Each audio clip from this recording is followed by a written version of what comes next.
Final Fantasy X marked many significant and intentional departures from its predecessors. Yoshinori Katase, the game's director and producer, stated in multiple interviews how challenging and how much fun it was to create a world with more Eastern elements and flavors, most notably the South Pacific, Thailand, and Japan, which was suggested by scenario writer Katsushika Nojima, yes, that Nojima. The game added voice acting, a first in the series, and they ended up changing the dialogue to fit the personality and deliveries of the actors. It had 3D backgrounds, real-time storytelling, no world map, which is seen by some as dang near sacrilegious, dropped the ATB system, added 2 more composers with Nobuo Uematsu, and the list just goes on and on. It's kind of impressive that it not only managed to be of such a high quality, considering how many firsts this included for Final Fantasy, but also that it is still so loved and adored by so many, despite its many deviations.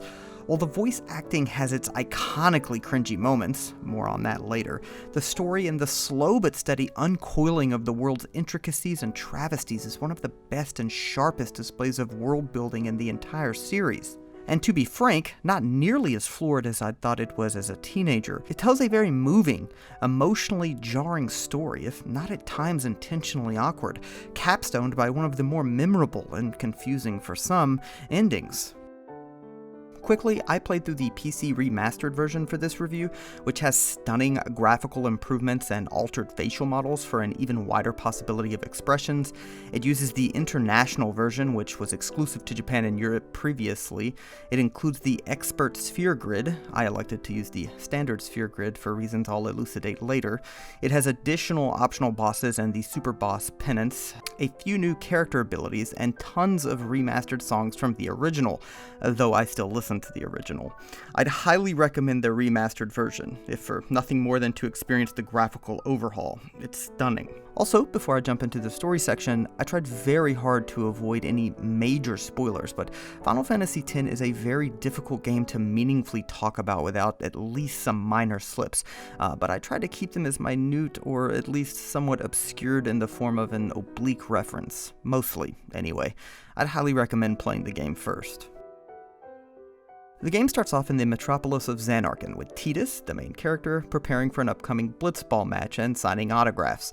In the midst of this match, a giant tidal wave wrecks the city, and its culprit, Sin, an enormous well-like beast, eventually sucks both Auron, Tidus' mentor after his father's disappearance, and Tidus into its gullet.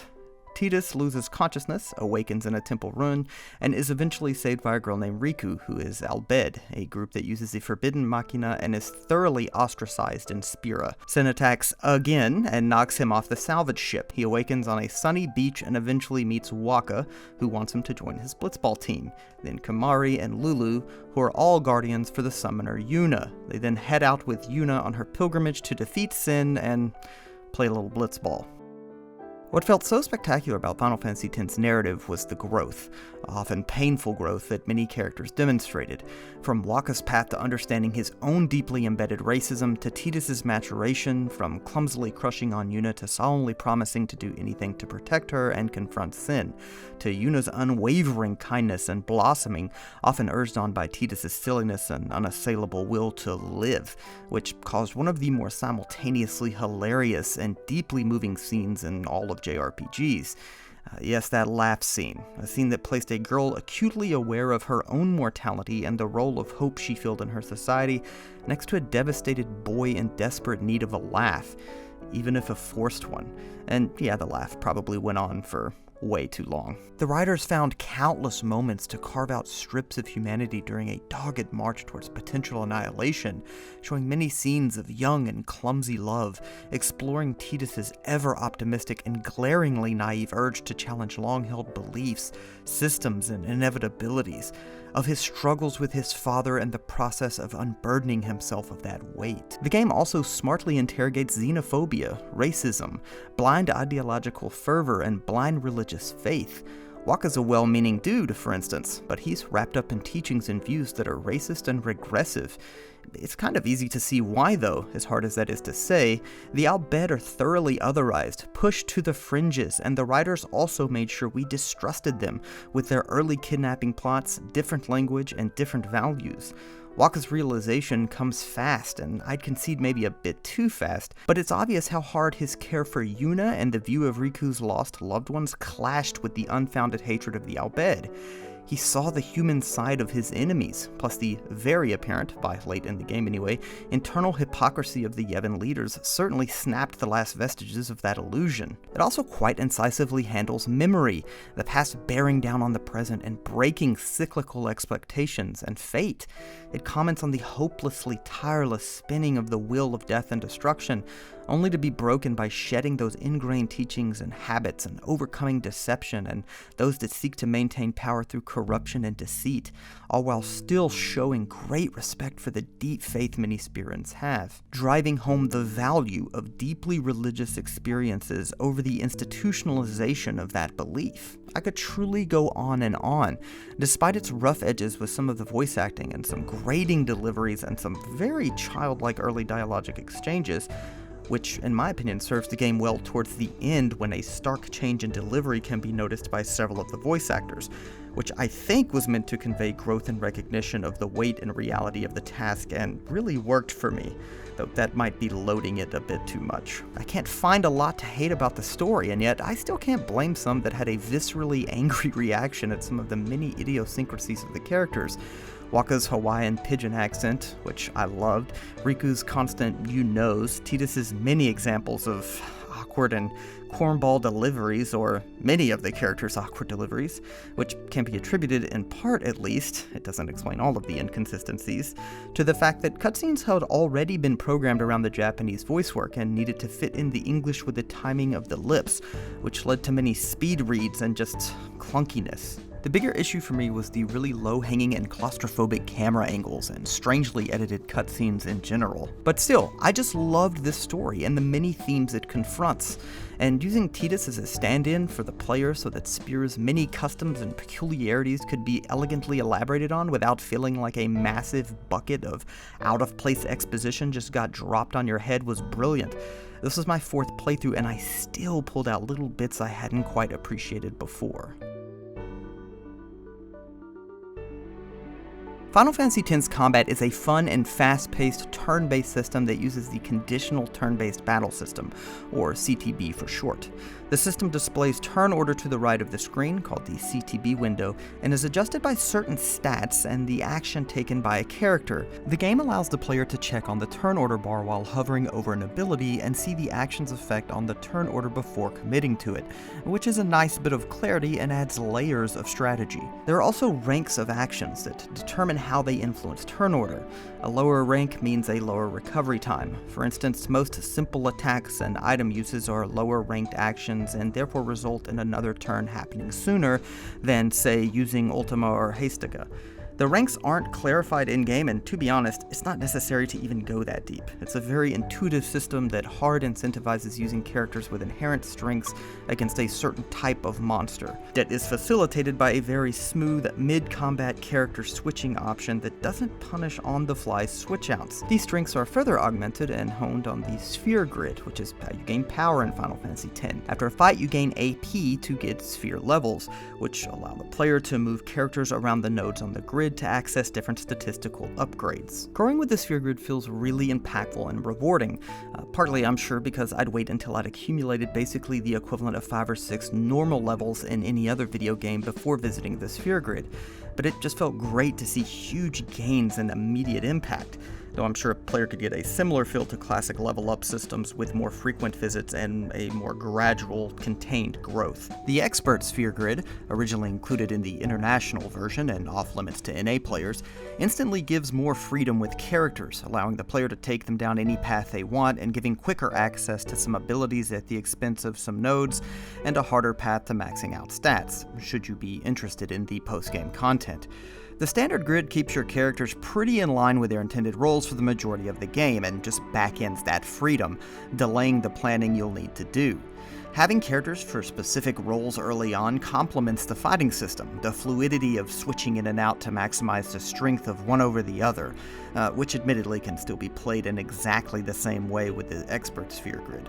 But to be honest, and this is highly subjective, it's kind of nice to see the characters fulfilling a role they were designed to take on. It's hilarious, but also a little immersion breaking for me to see Yuna bopping monsters harder than Auron. Even if the standard sphere grid only offers the illusion of choice early, as again it's just a straight path for the most part, it's still rewarding to see which boosts are approaching, often pushing a player to grind that much harder for a nice HP or attack boost before a boss. Also, to be clear, if you decide on pushing post-game content, you'll end up being limited to the 3 best post-game content characters anyway, and all of the characters inevitably become homogenized outside of Riku's mix and Yuna's summons. This isn't going to be an issue for story playthroughs or the vast majority of players that don't plan on spending 150 plus hours on the obscene amount of things to do, which can unfortunately be just a lot of mind-numbing leveling and capturing monsters for the monster arena and prepping different armor sets for different encounters. To be clear, the standard sphere grid does still offer some flexibility with all kinds of interesting opportunities to jump around before the late game, or to learn abilities from other characters' areas, like jumping over to Lulu's area with Yuna and learning black magic, which unfortunately kind of negates Lulu. All of the aspects of combat just work really well, including the overdrives, which are much like limit breaks but don't disable the attack function, and a few even incorporate some kind of input command or timing sequence. There are also added layers of strategy to them by varying the ways a character can fill their overdrive gauge. Even the Aeons, which replace the active team members and have their own HP and moves, and I initially didn't care for, have depth and really cool tank uses and can be used as boss crushers if you have Yuna's overdrive and an Aeon's overdrive already built up, effectively allowing an Aeon to spam 2 in a row. Plus, customizing them with spells is a really nice touch, much like customizing your equipment, which only has a few ways to boost stats, but instead mostly offer auto abilities.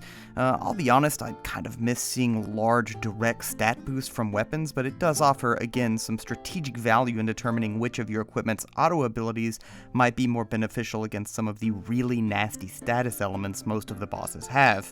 You can increase your strength and magic damage, but these boosts won't get large or that impactful until pretty late in the game. It's just easy to lose hours grinding with a system as free-flowing as this, and that doesn't stand in your way or discourage uses of its working parts with frustratingly ill-conceived punishments like so many other games tend to do. This made it easy to not focus on the linearity of the game, as fighting was just a blast, and its linearity rarely felt as confined or as dreary as other hallway titles, and was a visual treat to look at, even on the original PS2, and keeps the game's pace moving along nicely until you hit one of the cloister of trials, which aren't necessarily challenging but are truly annoying in my opinion. Story-wise, these are designed to allow Yuna and her guardians to be tested, to gain access to the Chamber of the Faith and get a new Aeon, but gameplay-wise they just aren't engaging or fun. Then there's Blitzball, an aquatic soccer-like sport but with use of hands allowed, which seems to be an ultra-divisive minigame that people either adore or despise. I fall in the former category and even made a separate video on the importance of its existence in the world as a temporary relief from sin's ever-present threat of wholesale obliteration, that in a world that insists on reminding its citizens of their mortality, Blitzball served as a welcome respite, even if it was still a tool used to distract the masses. I will concede that making it mandatory to play a tournament early on and tying Blitzball to Wakka's celestial weapon, which is thematically cool, but still, probably didn't do the game any favors. I lost hours playing this game, but I get the hate. If it doesn't click with you, it's an excruciating experience. There are tons of skills to unlock and tons of levels to gain with all kinds of different Blitzball players scattered throughout the world. But again, I suspect most people played the necessary amount of games for the story to progress and just dropped it. I think Final Fantasy X was just jarring for some.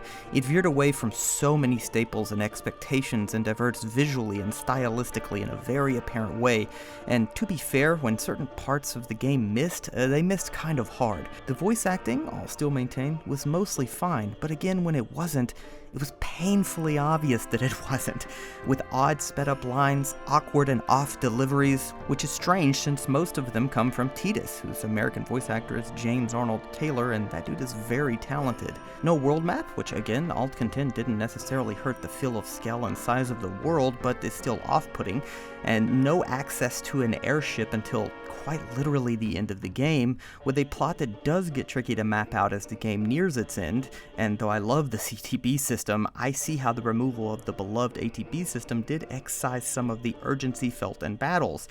Not entirely, mind you, but it's much less pressing that you have your next move determined 4 moves in advance against tougher enemies. But there's so much about this game that just blows my mind, if you'll pardon my gushing for a moment. The music is just astounding, one of the top soundtracks in a series full of superlative soundtracks. The vast array of tackled subjects in ways that are never ostentatious or patronizing, filling this world's crevices with interesting lore and history that expands on the sorrow of Spira and its citizens' incessant, inescapable reminders of death and the past, a parade of interesting and thought-inducing late-game twists and revelations, an arresting combat system, and an adorably clumsy, heart-wrenching, and tragic love story. Final Fantasy X is an incredible, sometimes cringy, but often brilliant JRPG.